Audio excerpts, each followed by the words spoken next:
there's still a lot of investigation to do, but it seems highly likely that Prigozhin is dead and that everyone on that plane is dead.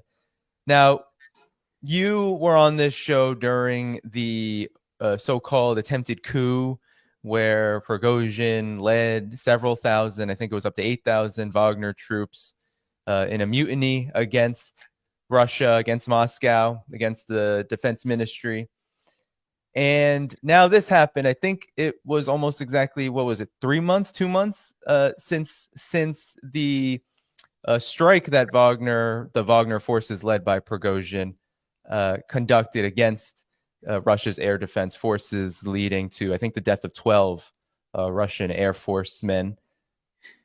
Could you talk about the significance of this? What are your thoughts about it? How should we be thinking about this? There's a lot of information that we obviously do not know, but your initial thoughts and what you've been thinking about since this occurred. Well, I mean, I think if people go back to June 23rd, 24, I clearly said that what Prigozhin and Utkin is his senior military commander, the founder of Wagner, did was treason.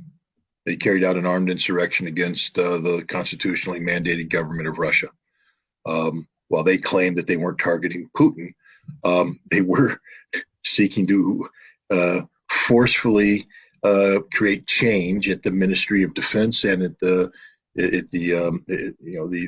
chairman of the chiefs of staff for the general staff of Russia. It's treason, straight up treason. Putin called it out. He said they betrayed us, stab in the back. It's treason.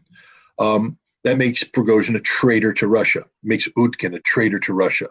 It makes any commander who was witting of what was transpiring a traitor to Russia. So we need to just knock off this other, this stuff that's going around about it wasn't really a coup. It was a false flag. It was a straight up insurrection, armed insurrection that resulted in people dying. It wasn't a game. It wasn't theater. It was as real as it gets.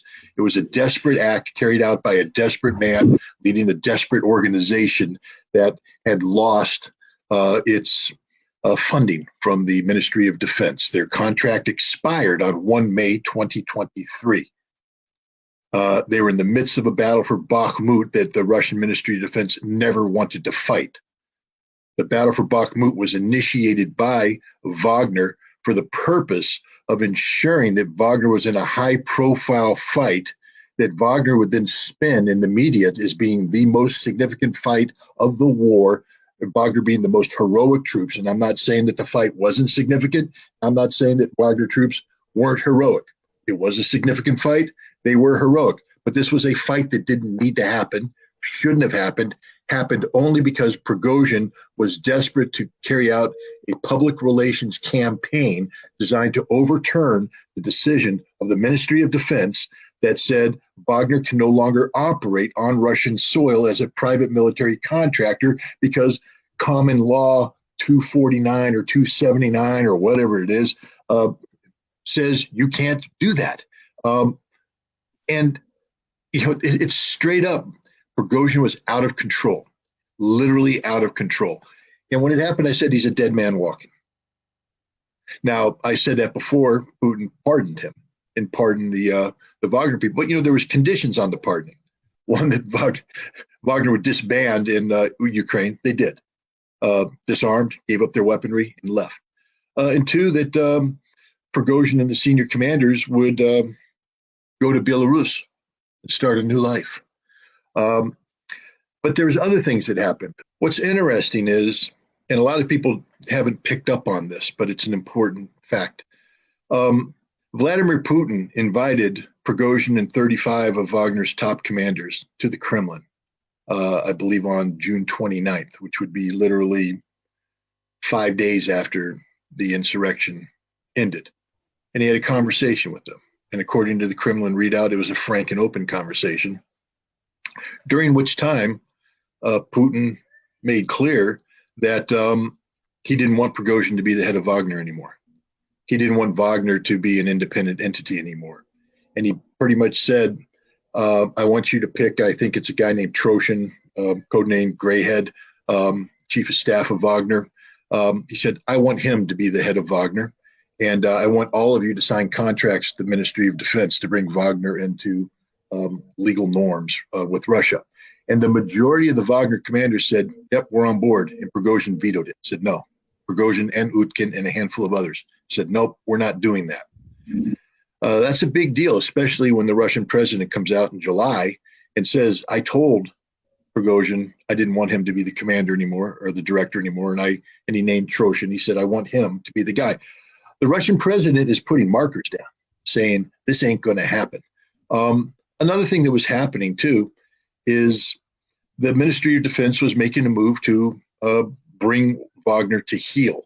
All of the businesses that Wagner was involved in, and understand it's a private military company that goes abroad and enters into, it sort of goes in on the coattails of the Ministry of Defense, who sends a defense liaison team.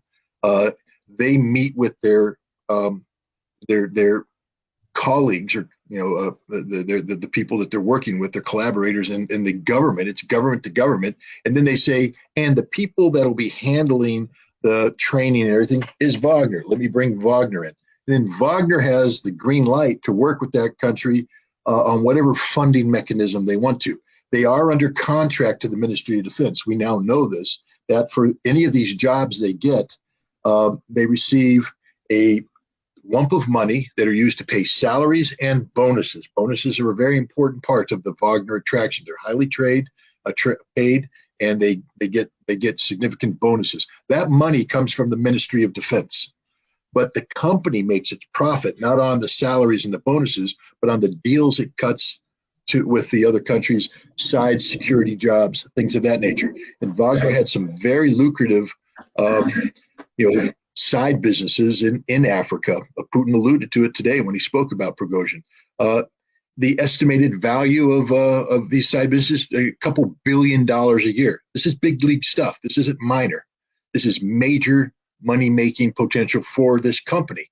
And that money was going into Prigozhin's pocket. How do you think he afforded that mansion? Going into other commanders and other civilian investors. There's a whole network of companies involved in this.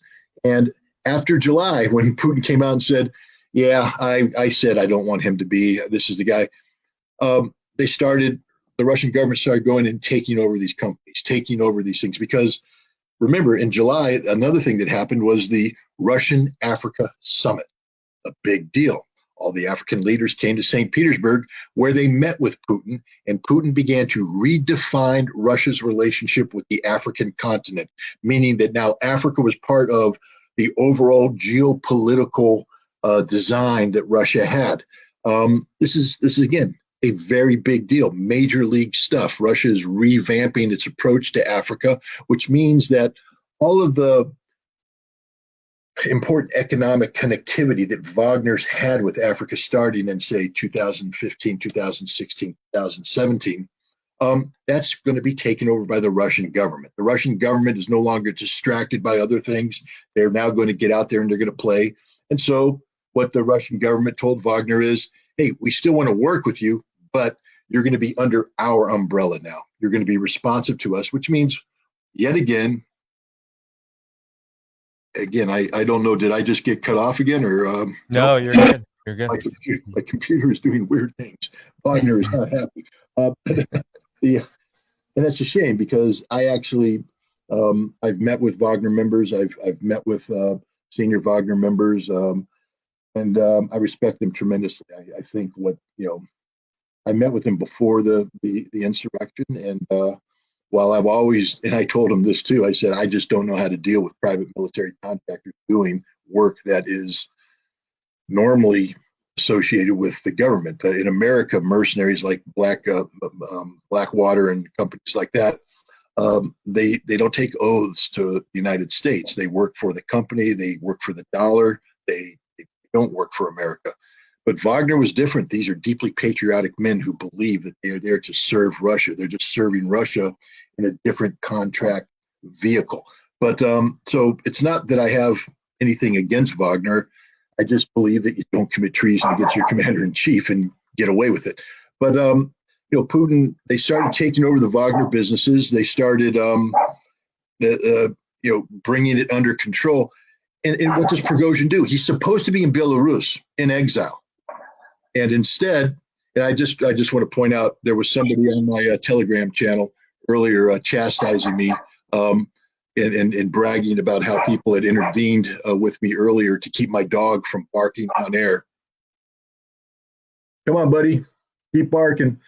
Nobody controls my dog. Nobody controls my dog. My dog works for me, and he does whatever the hell he wants to do when he wants to do it. And if you don't want to hear him barking, click. I'm just in a bad mood tonight. I'm not in a mood to play around with anybody. But anyways, yeah, normally I have a better sense of humor than this, but you don't pick on my dog. But the thing is that, Prigozhin was carrying out a shadow summit.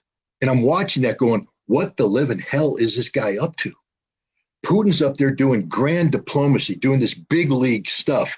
Africa came to him, and Africa's responsive to Russia, and Russia's posturing to do things, including in the security field, which means it has to be managed under the umbrella of the Russian presidential administration. And there's Prigozhin, a traitor, down in St. Petersburg, meeting with these people afterwards, cutting side deals.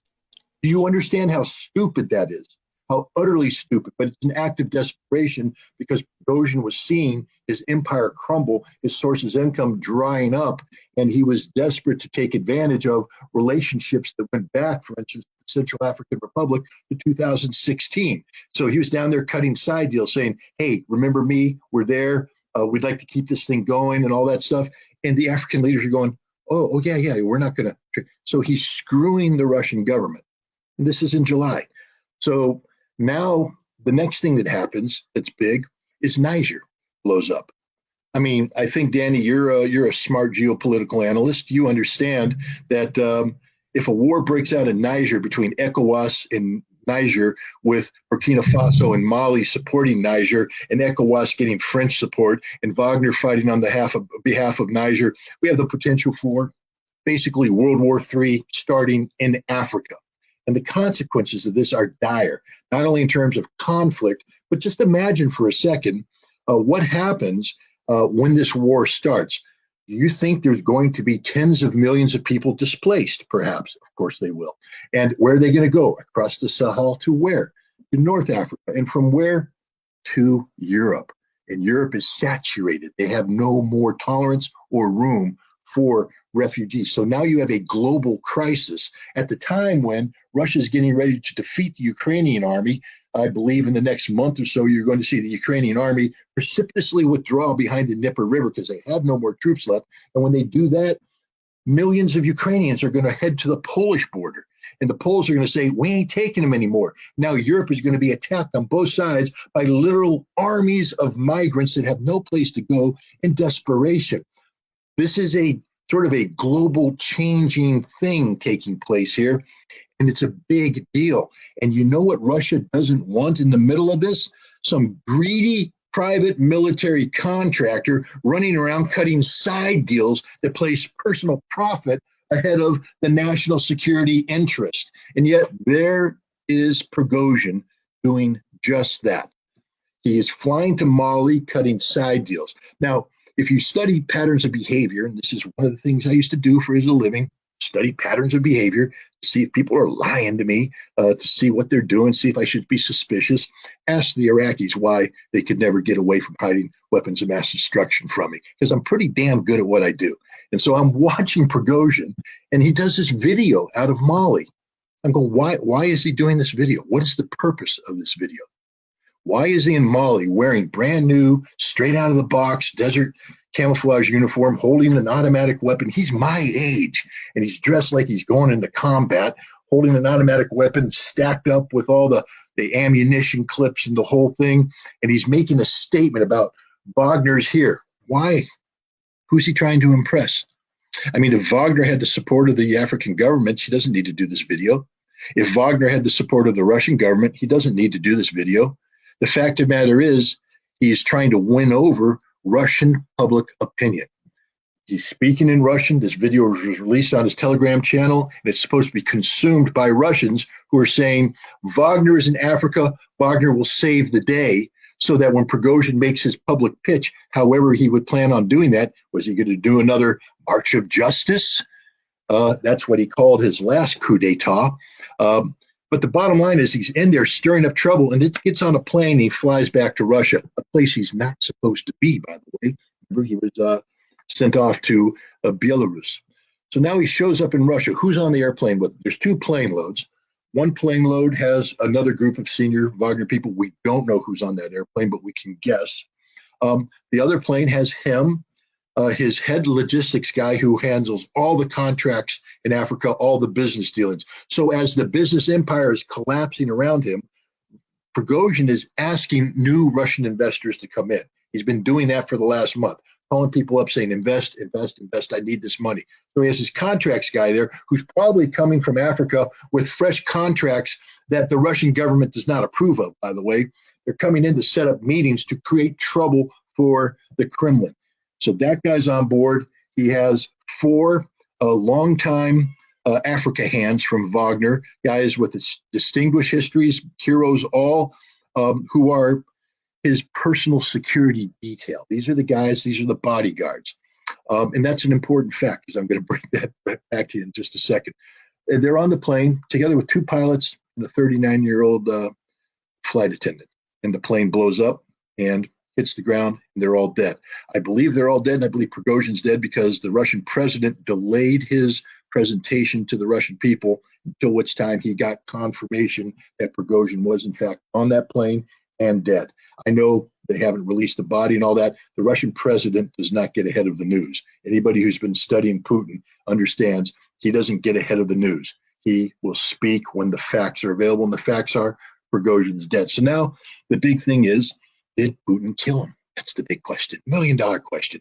And Putin, on surface, has every reason to kill him. I just outlined a case where Prigozhin not only was a traitor, but is doing things that could be deemed not to be in the interest of the Russian government. Putin has said that he can forgive anything but betrayal, and Prigozhin betrayed him. So a lot of people have to go, Putin did it. Let me give you a couple of reasons why Putin didn't do it. And I firmly believe that Putin didn't do it. We'll start with reason number 1. 39-year-old, I think her name is Katerina, but I'm not going to butcher her name, but the flight attendant. You know, Vladimir Putin, and I just did an interesting interview with Vladimir Solovyov, a very contentious, controversial person, but sort of the most influential journalist in Russia today, who knows Putin very well. And he said that Putin isn't like any other politician in the world. And what he means by that is, you know, in the United States, we know for a fact that when an American president is presented with a crisis, they have to ensure that it's spun in a way that's politically beneficial for them. There is not an American president or politician out there that says, I'll take the hit, boys, spin it, factually accurate. I'm going down with the ship. This is my bad. How do we spin? How do we lie? The cover up is always greater than the crime, we're told, but they all cover up because none of them are honest. Putin, it's not that he doesn't care what people think about him, but according to Vladimir Solovyov, and it's something that I agree with, Putin places Russia and the Russian people above everything else. That everything he does is for the benefit of Russia and the Russian people. And he genuinely cares about Russia and the Russian people. And the idea that this compassionate man who literally does everything for Russia and the Russian people would wholeheartedly murder an innocent woman and 2 pilots is beyond comprehension. Now, there's people out there who hate Vladimir Putin and say, of course he can do that. He blew up a building to start the Chechen war. He's a murderer. He's this. He's none of that. None of that. There's no evidence to support anything that anybody says about him other than he puts Russia and the Russian people first. So right off the bat, that's a hurdle that can't be crossed in my mind.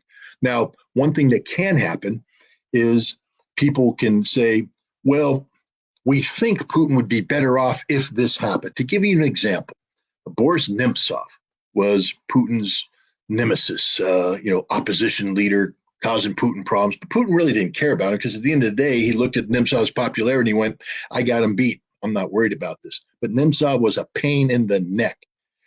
And he was killed. He was killed by Chechens.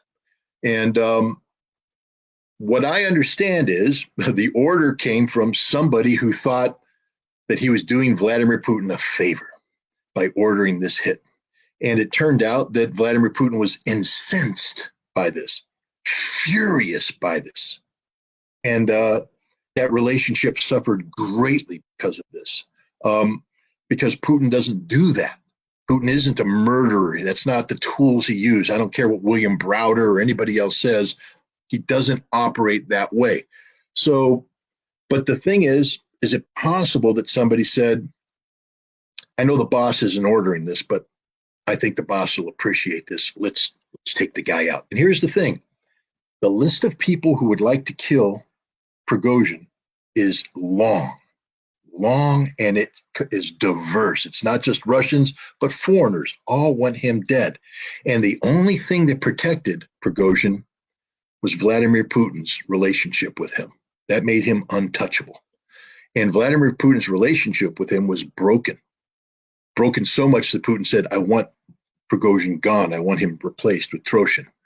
And so that lends itself to the possibility that somebody did something thinking Putin would want that to happen. But the timing of this is atrocious. I mean, if you want to take out Prigozhin, you don't blow him up over a Western Russian city in broad daylight in the middle of a BRICS conference where Russia is trying to assert itself as a responsible member of the world, a leader of the world. Now what? Putin's assassinating people he doesn't like? It's stupid. So nobody with any head on their shoulder would have timed it this way if this was a deliberate act. Now, I know there's people investigating whether or not there was a bomb placed on the airplane.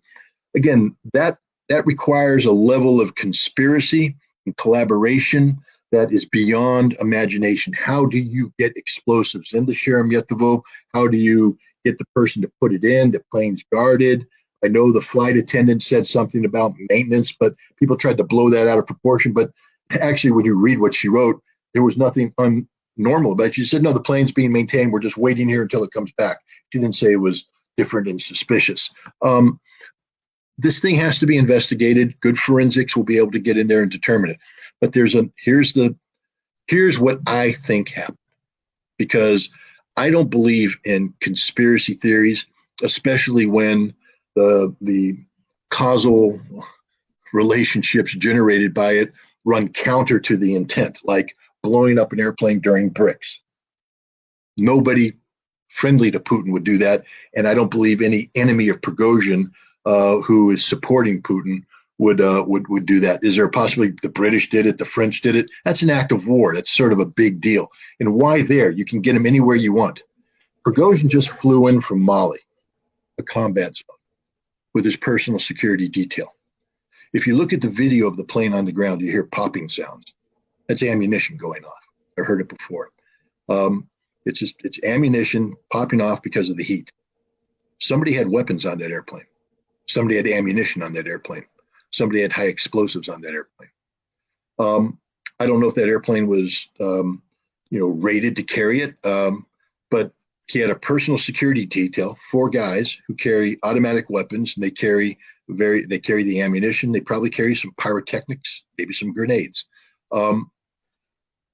That was loaded on the airplane, and I believe that it was not loaded properly, and I believe that that probably is what caused the airplane to crash, a malfunction with ammunition on board. It's the only thing that makes sense, to be honest with you. Because if Putin wanted Prigozhin dead, he could have killed him in any number of ways that wouldn't have been so high profile at the absolute wrong time to be doing this.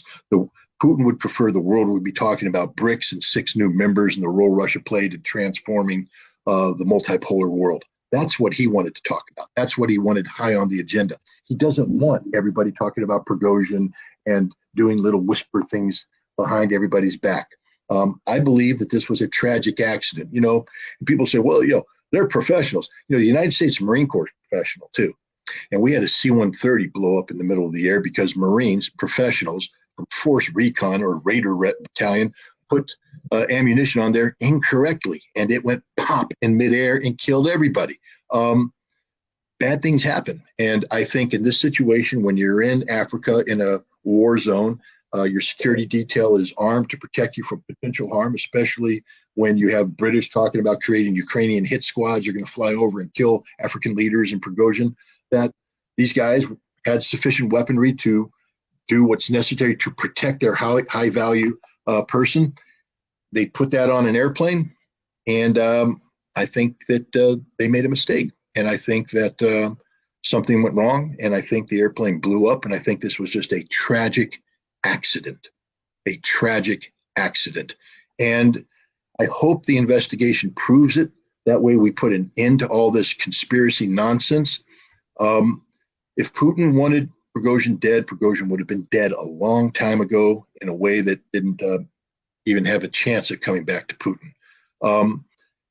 I don't think that the either MI6 or CIA or French intelligence has the capacity to do something like this, nor do I believe they see anything good coming out of it, because if it ever gets back to them, and remember, none of these guys are really that good, they would get caught. That's an act of war. That's an act of war to come into Russia, to Moscow, and blow up Prigozhin over. It's an act of war, and the cost-benefit analysis that has to be done for something like that doesn't pay off. There's no payoff for that. Not if the potential outcome is nuclear conflict. So I don't think they did it. I don't think the GRU assassinated this guy, because the GRU is in the midst of a major transformation, shifting Wagner from a private military company into a entity working for the Ministry of Defense. This is very disruptive to that effort. You want the Wagner people to willingly participate in this. You don't want to create fractures within Wagner, so the timing is horrible.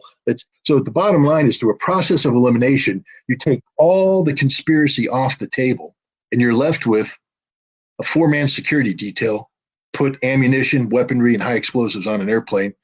They didn't do it properly, and that stuff went boom, and tragically, everybody died. That's where I think happened here. But again, we are way early in this process, and we just don't know.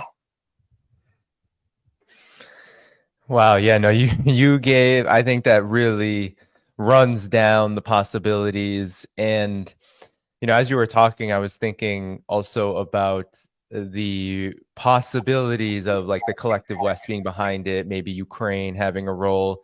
But at the same time, Ukraine and the collective West have been attempting sabotage and terrorist attacks on Russian soil throughout this whole conflict, and the vast majority of them have been absolutely pitiful. That's kind of how I think. I mean, this was if this were their work, it would be just a wildly successful attack that we just haven't seen on record in Ukraine. It sort of rules it out. Rules it out.